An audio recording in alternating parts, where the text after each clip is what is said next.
It might seem to some of you like there's all of a sudden this increase in the amount of people saying that they're autistic, especially autistic adults who might be sharing for the first time that they are in fact on the spectrum when you had no idea. So if you are the loved one of someone who has recently come out as autistic, that can be kind of a shock. What do you do with that information? I've got a quick video for you today as someone on the spectrum who was recently diagnosed at age 31 with a couple of really quick and easy tips that you can implement today to better support the autistic person in your life.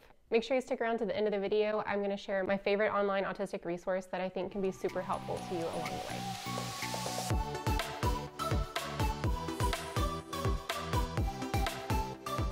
If you're new to the channel, I'm Taylor. I received an autism diagnosis at age 31. This was after a lifetime of looking for answers and trying to figure out why I felt so different. In the process, I realized that there's just not a lot of resources for autistic adults, especially autistic females, and that's why I created my channel. If you'd like to help me support the autistic community and spread more truth about what life on the spectrum is actually like, please like this video and subscribe to the channel if you haven't already. So about the way we treat autistic individuals. First of all, I feel like the main goal is not seeing people as autistic or non-autistic. I think labels can be helpful sometimes to gain a better understanding of where a person is coming from, but ultimately that's not what you should see when you first look at a person, right? And that might be a practice. It might be kind of jarring when you first hear that someone's on the spectrum and you kind of have to rethink your entire world, what you knew about them and how they grew up. That's normal, that's okay. Just know that the autistic person is also going through that, but probably to a much more advanced degree because this is their life. They are rethinking all of their experiences. They're rethinking who they are and what they want out of life and how they function and when they're masking and when they're not really masking. They're going through a lot. So know that if they've shared their autism diagnosis with you, or even if they think they're on the spectrum, if they've shared that with you, you are an important person to them. Please listen whenever they decide to talk about this subject with you.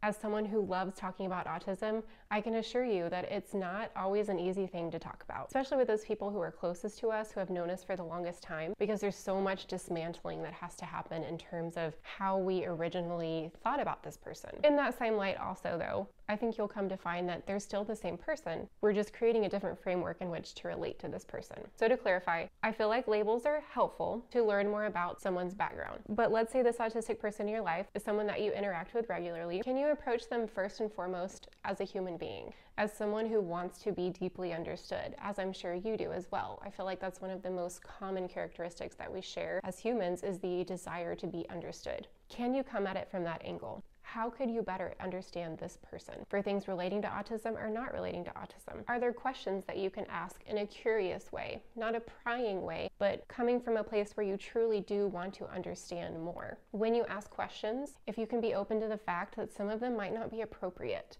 and to allow the other person to be able to tell you that. Try your best not to take it personally if you upset someone by asking the wrong question. Please try to see it as a learning opportunity. There's a lot that society has mistaught us in terms of how to navigate mental health issues, and it's going to take all of us working together and taking as much judgment as possible away from the situation in order to move the conversation forward. So what questions can you ask in a curious way to get to know this person more? You could ask, how can I better support you? What's something else you would like for me to know about you? How can I better understand you? What are some ways that you feel like you're currently not supported? What's one of the most challenging things that you deal with every day? What do you feel like one of your biggest strengths is? Those are just some questions to get you started. As a reminder, this is a process not just for you, but also the person who's sharing this with you. Processes like this take time, and it's really important that they do take time so it's lasting and meaningful understanding. There's going to be some frustrations along the way as you try to better understand this person who has shared their autism with you. Give the relationship time to breathe. Know that this person might need space to process after you've had one of these conversations. They might not want to talk about it again for a while. Allow yourself to fail on this path and this journey.